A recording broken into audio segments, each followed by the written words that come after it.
क्या ये रिजल्ट्स देखकर आप मानेंगे कि दोनों पेशेंट्स 9 महीने पहले तक मिड स्टेज ऑफ बॉल्डनेस से परेशान थे? पेशेंट 1 जिन्हें डिफ्यूज ग्रेड 3A स्टेज की बॉल्डनेस थी, अब उनका फेशियल फ्रेम कंप्लीटली रिस्टोर हो चुका था। पेशेंट 2 जो डिफ्यूज ग्रेड 4 बॉल्डनेस के चैलेंजेस फेस कर रहे थे, उनका भी लुक पूरी तरह चेंज हो चुका था। अब दोनों पेशेंट्स ज्यादा यंग और एनर्जेटिक लग रहे थे। अगर आप भी अपने लुक्स को हमारे पेशेंट्स की तरह चेंज करना चाहते हैं तो आज ही हरिद्वार, दिल्ली या हैदराबाद अपने नियरेस्ट लोकेशन पर क्लिनिक विजिट करें। वीडियो को एंड तक जरूर देखना, क्योंकि इस वीडियो में हम आपके साथ इन दोनों पेशेंट्स की inspiring hair transplant journey share करने वाले हैं। आज आप देखेंगे दोनों पेशेंट्स का अनबिलीवेबल ट्रांसफॉर्मेशन, जहां दोनों पेशेंट्स ने मिड स्टेज बॉल्डनेस को बीट करके अपना नेचुरल लुक और कॉन्फिडेंस वापस हासिल किया। साथ ही हम पेशेंट का रिजल्ट का एक्सपीरियंस भी आपके साथ शेयर करेंगे। तो वीडियो के एंड में कमेंट करके जरूर बताइए कि आपको किस पेशेंट के रिजल्ट्स ज्यादा अच्छे लगे। अब डिटेल में जानते हैं दोनों पेशेंट्स की इनिशियल कंडीशन के बारे में। पेशेंट 1 जो पिछले 5-6 साल से हेयर फॉल से परेशान थे और अब इनकी हेयर लाइन एम शेप में रिसीड हो चुकी थी। हेयर लाइन टेम्परल साइड से भी शिफ्ट हो चुकी थी, जिस वजह से टेम्पल्स भी रिसीड हो गए थे। इस मिड स्टेज बॉल्डनेस में पेशेंट का ओवरऑल फेशियल फ्रेम अफेक्ट हो चुका था। फ्रंटल एरिया साइड से कंप्लीटली स्पार्स नजर आ रहा था। लेकिन पॉजिटिव पार्ट ये था कि रिमेनिंग स्कैल्प पर हेल्थी हेयर ग्रोथ विजिबल थी। क्राउन रीजन में भी स्वर्ल पैटर्न इंटैक्ट था। पेशेंट का मेन कंसर्न था उनका फ्रंट लुक रिस्टोर होना। बॉल्डनेस के अकॉर्डिंग पेशेंट का डोनर एरिया भी फेवरेबल कंडीशन में था। पेशेंट 2 भी पिछले 6 साल से हेयर फॉल की प्रॉब्लम फेस कर रहे थे, जिसे रोकने के लिए उन्होंने मिनॉक्सिडिल और फिनास्ट्राइड के टॉपिकल सॉल्यूशंस का यूज किया, लेकिन इफेक्टिव रिजल्ट्स नहीं मिले। सिर्फ हेयर फॉल थोड़ा स्लो हो गया था और अब स्कैल्प पर बॉल्डनेस और थिनिंग क्लियरली विजिबल थी, specially in the front. Hairline recede हो चुकी थी, लेकिन पेशेंट 1 की तरह कंप्लीट एम शेप में रिसीड नहीं हुई थी। पेशेंट 2 की फ्रंटल साइड्स भी थोड़ी स्पार्स नजर आ रही थी। इसके बियॉन्ड स्कैल्प पर थिनिंग विजिबल थी, जिसमें मिड स्कैल्प का सिर्फ थोड़ा ही एरिया अफेक्टेड था, जिसमें हेयर ट्रांसप्लांट की नीड थी। इसके अलावा क्राउन रीजन में थिनिंग क्लियरली विजिबल थी। पेशेंट 2 का डोनर एरिया भी फेवरेबल कंडीशन में था। दोनों पेशेंट्स के डोनर एरिया डेंसली पॉपुलेटेड थे, जिस वजह से दोनों ही पेशेंट्स हेयर ट्रांसप्लांट के लिए आइडियल कैंडिडेट थे। अगर आप भी मिड स्टेज ऑफ बॉल्डनेस या फिर हेयर लॉस से परेशान हैं, तो आज ही हमारे एक्सपर्ट्स के साथ कंसल्टेशन बुक करें या फिर दिए गए नंबर पे अपने स्कैल्प की पिक्चर्स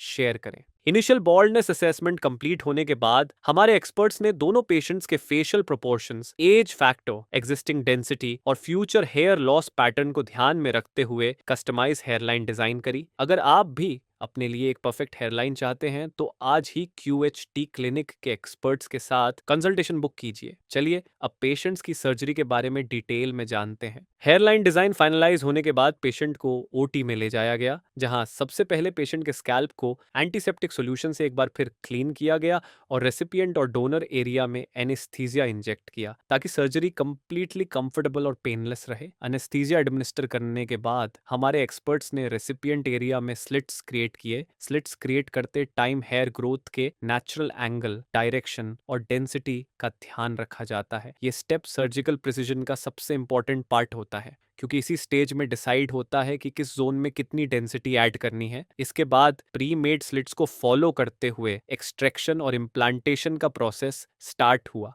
QHT टेक्निक को फॉलो करते हुए हमारे एक्सपर्ट्स ने पेशेंट 1 के हेयरलाइन जोन में सिंगल और थिन हेयर फॉलिकल्स इम्प्लांट किए, ताकि फ्रंट में सॉफ्ट नेचुरल अपीयरेंस क्रिएट हो। टेम्पल्स में भी नेचुरल डेंसिटी ऐड करने के लिए single and thin hair follicles को अपसाइड डाउन एंगल में इम्प्लांट किया गया था, ताकि नेचुरल ग्रोथ पैटर्न रेप्लिकेट हो और पेशेंट को कंप्लीटली नेचुरल फेशियल फ्रेम मिले। फ्रंटल एरिया में वॉल्यूम और डेंसिटी ऐड करने के लिए डबल और ट्रिपल हेयर फॉलिकल्स इम्प्लांट किए गए थे। पेशेंट 1 के केस में टोटल 4300 ग्राफ्ट्स इम्प्लांट किए गए थे, जिन्हें पेशेंट के सेफ डोनर जोन से प्रिसाइसली एक्सट्रैक्ट किया गया था। पेशेंट 2 के केस में भी सेम टेक्निक को फॉलो करते हुए हेयरलाइन जोन में सिंगल और thin hair follicles irregular pattern में इम्प्लांट किए गए थे, ताकि नेचुरल लुक क्रिएट हो। फ्रंटल एरिया और slightly affected mid scalp area में वॉल्यूम और डेंसिटी ऐड करने के लिए डबल और ट्रिपल हेयर फॉलिकल्स इम्प्लांट किए गए थे, ताकि फुलर लुक क्रिएट हो। अफेक्टेड क्राउन रीजन में भी डबल और ट्रिपल हेयर फॉलिकल्स इम्प्लांट किए गए थे। क्राउन रीजन में फॉलिकल्स को स्वर्ल पैटर्न के अलॉन्ग डिफरेंट एंगल्स में इम्प्लांट किया गया था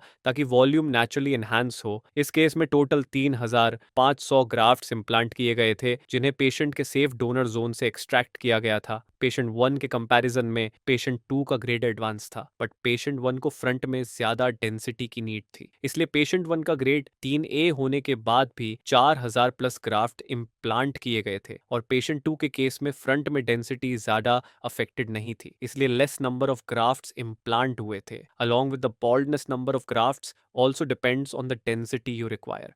अगर आप भी हेयर ट्रांसप्लांट करवाना चाहते हैं तो कमेंट करिए हेयर ट्रांसप्लांट। हेयर ट्रांसप्लांट के 1 महीने बाद दोनों पेशेंट्स ने फर्स्ट फॉलोअप के लिए क्लिनिक विजिट किया था, जो पोस्ट ऑपरेटिव प्रोग्रेस इवैल्यूएट करने के लिए एक इंपॉर्टेंट माइलस्टोन है। 1 मंथ स्टेज पर शेडिंग फेज नॉर्मली पीक पर होता है क्योंकि ट्रांसप्लांटेड फॉलिकल्स टेलोजन स्टेज में शिफ्ट होकर टेम्पररीली शेड करते हैं। ये प्रोसेस नेचुरल होता है और फ्यूचर में विजिबल होने वाली हेल्थी रिग्रोथ का ही पार्ट होता है। इस विजिट पर पेशेंट 1 के स्कैल्प पर 70% शेडिंग विजिबल थी। ट्रांसप्लांटेड जोन में माइल्ड रेडनेस भी प्रेजेंट थी, जो एक्सपेक्टेड होती है और नेक्स्ट फ्यू वीक्स में ग्रेजुअली फेड हो जाती है। नेटिव हेयर अपने नॉर्मल ग्रोथ साइकिल के अकॉर्डिंग ग्रो कर रहे थे। डोनर एरिया इस स्टेज पर कंप्लीटली हील हो चुका था, जहां even skin texture clearly visible था। पेशेंट 2 के केस में अप्रोक्सीमेटली 50% शेडिंग विजिबल थी। Similar to patient 1, native follicles healthy pace पर ग्रो कर रहे थे। डोनर साइट फुली हील्ड थी और कोई इन्फ्लेमेशन या सेंसिटिविटी प्रेजेंट नहीं थी। इस विजिट पर पेशेंट्स ने अपनी फर्स्ट PRP थेरेपी भी ली, जो प्लेटलेट्स रिच ग्रोथ फैक्टर्स के थ्रू फॉलिकल्स को इंटेंस नरिशमेंट प्रोवाइड करती है। ये ट्रीटमेंट हीलिंग को एक्सेलरेट करता है, वास्कुलर सप्लाई इंप्रूव करता है और फ्यूचर रीग्रोथ को सपोर्ट करता है। दोनों patients prescribed precautions strictly follow कर रहे हैं ताकि हीलिंग अनइंटरप्टेड रहे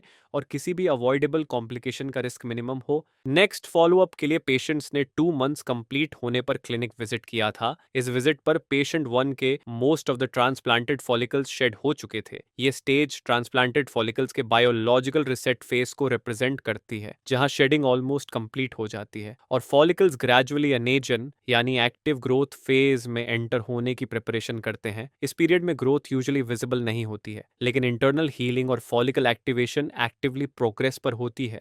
पेशेंट 1 के केस में इस विजिट तक most of the transplanted follicles shed हो चुके थे, जो एक्सपेक्टेड आउटकम था। नेटिव फॉलिकल्स का टेक्सचर नोटेबली इंप्रूव्ड था क्योंकि उनका ग्रोथ पैटर्न मैच्योर हो रहा था। डोनर एरिया कंप्लीटली अनडिटेक्टेबल लग रहा था, स्किन टेक्सचर इवन था, कोई स्कारिंग विजिबिलिटी नहीं थी और एरिया नेचुरल स्कैल्प सरफेस जैसा अपीयर हो रहा था। पेशेंट 2 के केस में भी सिमिलर प्रोग्रेस विजिबल थी। Majority of transplanted follicles shed हो चुके थे और नेटिव हेयर्स इंप्रूव्ड थिकनेस के साथ ग्रो कर रहे थे। क्राउन रीजन में शेडिंग साइकिल कंप्लीट हो चुकी थी, जिससे ओवरऑल स्कैल्प सरफेस यूनिफॉर्म दिख रहा था। डोनर एरिया पेशेंट 1 की तरह कंप्लीटली अनडिटेक्टेबल था। इस स्टेज पर दोनों पेशेंट्स की ओवरऑल प्रोग्रेस एक्सपेक्टेड टाइमलाइन के अकॉर्डिंग थी और नेक्स्ट फेज में ट्रांसफॉर्मेशन विजिबल होना शुरू हो जाएगी। अगर आप भी हेयर ट्रांसप्लांट करवा चुके हैं लेकिन समझ नहीं आ रहा कि प्रोग्रेस एक्सपेक्टेड टाइमलाइन के 4 अकॉर्डिंग है या नहीं, तो आप हमारे एक्सपर्ट्स के साथ कंसल्टेशन बुक कर सकते हैं। 3 मंथ्स कंप्लीट होने के बाद पेशेंट 1 ने अपने नेक्स्ट फॉलोअप के लिए क्लिनिक विजिट किया था। इस स्टेज पर expected early regrowth clearly visible थी। टिपिकली 3 मंथ में फॉलिकल्स टीलोजन फेज से कंप्लीटली रिकवर होकर एनेजन फेज में सेंटर करते हैं, जिससे थिन, सॉफ्ट और light coloured initial hairs grow होना स्टार्ट हो जाते हैं। पेशेंट 1 के ट्रांसप्लांटेड एरिया में ये अर्ली स्प्राउट्स विजिबल थे, जो फ्यूचर डेंसिटी बिल्डअप का फर्स्ट साइन माना जाता है। नेटिव फॉलिकल्स भी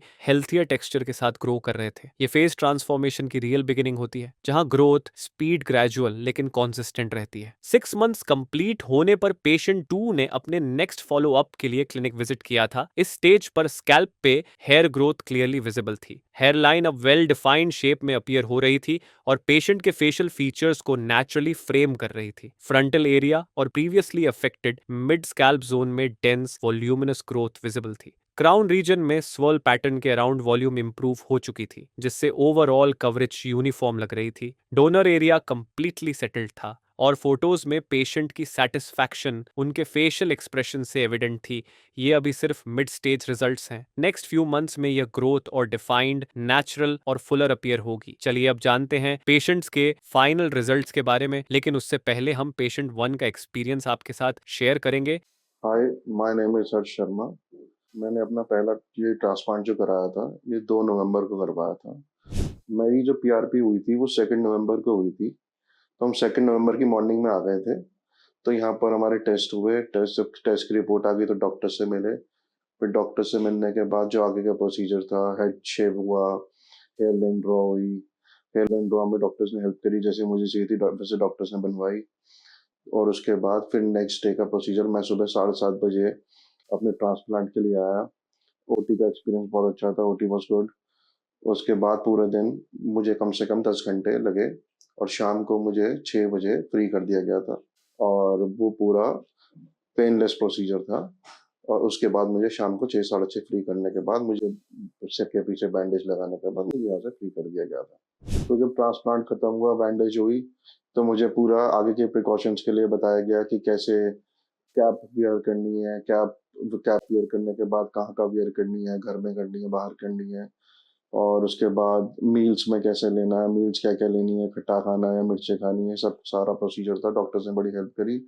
उसके बाद मेडिकेशंस हुई और मेडिकेशंस होने के बाद यहाँ की पी क्यूएचटी की जो टीम थी, उनका फ़ॉलो-अप बहुत अच्छा था। और हर दिन और हफ्ते भर में फ़ॉलो करके पूछते थे कि प्रॉब्लम तो नहीं है। और प्रॉब्लम तो वैसे भी कोई नहीं हुई, सारी चीज़ें बहुत अच्छी रहीं और रिज़ल्ट आप देख ही सकते हैं।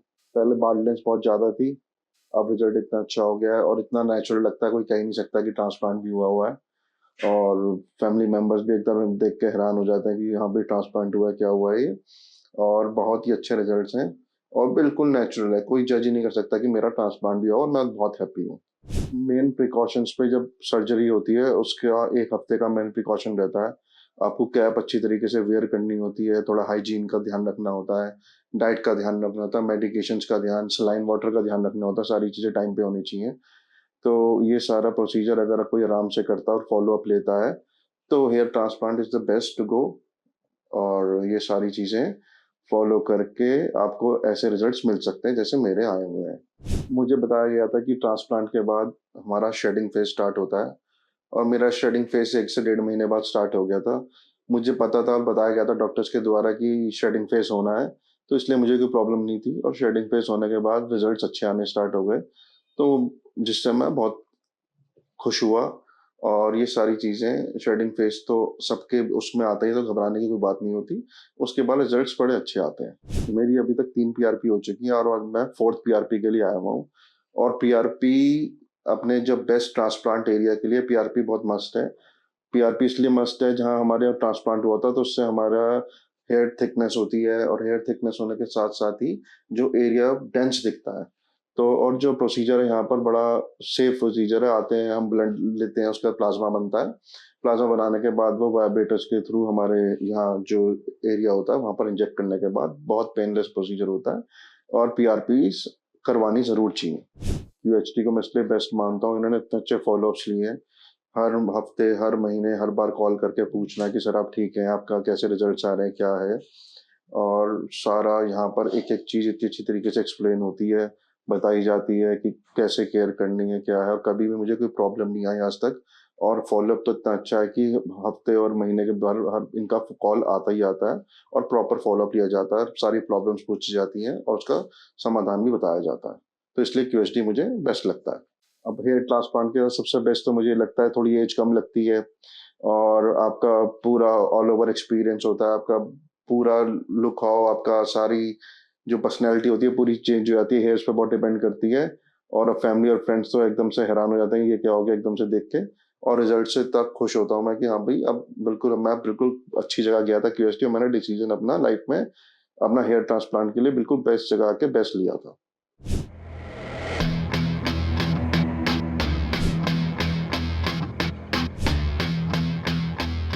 9 महीने पूरा होने पर पेशेंट 1 की ट्रांसफॉर्मेशन क्लियरली विजिबल थी। हेयरलाइन अब परफेक्टली डिफाइंड शेप में अपीयर हो रही थी, जो पेशेंट के फेशियल फीचर्स को नेचुरली और शार्पली फ्रेम कर रही थी। टेम्पल्स भी वेल डिजाइंड कॉन्टूर प्रोवाइड कर रहे थे, जिससे ओवरऑल फेशियल सिमेट्री नोटिसेबली एनहांस हो गई थी। इस स्टेज तक पेशेंट का कंप्लीट फेशियल फ्रेम रिस्टोर हो चुका था। फ्रंटल एरिया में सीमलेस मर्ज के साथ dense voluminous hair growth visible थी, जिससे front to mid transition extremely natural लग रही थी। इस एनहांस्ड लुक ने पेशेंट की ओवरऑल अपीयरेंस के साथ उनका कॉन्फिडेंस भी विजिबली बूस्ट किया था। अब पेशेंट कंफर्टेबली अपनी प्रेफरेंस के according multiple hair styles try कर रहे हैं। अब जानते हैं पेशेंट 2 के 9 महीने के अनुभव के बारे में।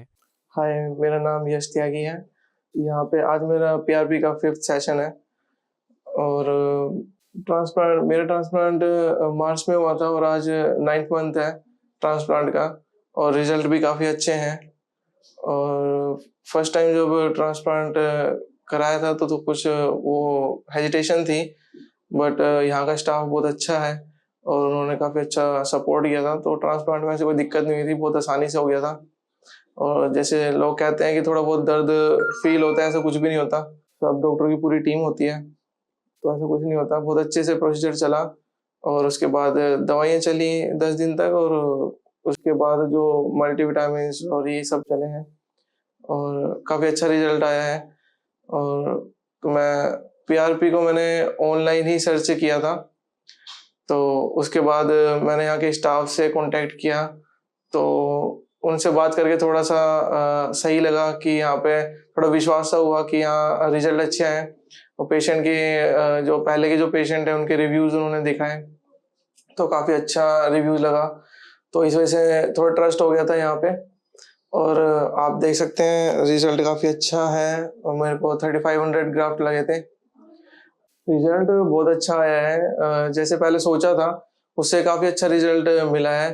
और जैसे पहले बाइक वगैरह चलाते थे तो बाल हवा से पीछे हो जाते थे, तो थोड़ा अनकंफर्टेबल होता था, बट अब कॉन्फिडेंस लेवल थोड़ा अप हुआ है ऑब्वियसली, और काफ़ी अच्छा रिजल्ट मिला है। तो मैं सजेस्ट करूँगा कि क्यूएसटी में ही कराएं। जो लोग हेयर फॉल को फेस कर रहे हैं इस टाइम, तो उनसे मैं यही कहूँगा, अगर ज़्यादा हेयर फॉल हो रहा है और आपको बोल्डनेस दिखाई दे रही है, तो आप कोई सा भी प्रोडक्ट जो यूज़ कर रहे हैं वो सब छोड़ दीजिए और ट्रांसप्लांट करवा लीजिए, तो आपकी टाइम की भी बचत होगी और आपका स्ट्रेस लेवल भी थोड़ा कम हो जाएगा। और अगर आप क्यूएसटी में करवाते हैं तो आपको बहुत ही अच्छे रिजल्ट मिलते हैं, क्योंकि अगर आप होम रेमेडीज ट्राई कर लो या कुछ भी ट्राई कर लो, डॉक्टर के कंसल्टेशन से करोगे तो वो बहुत सही रहेगा।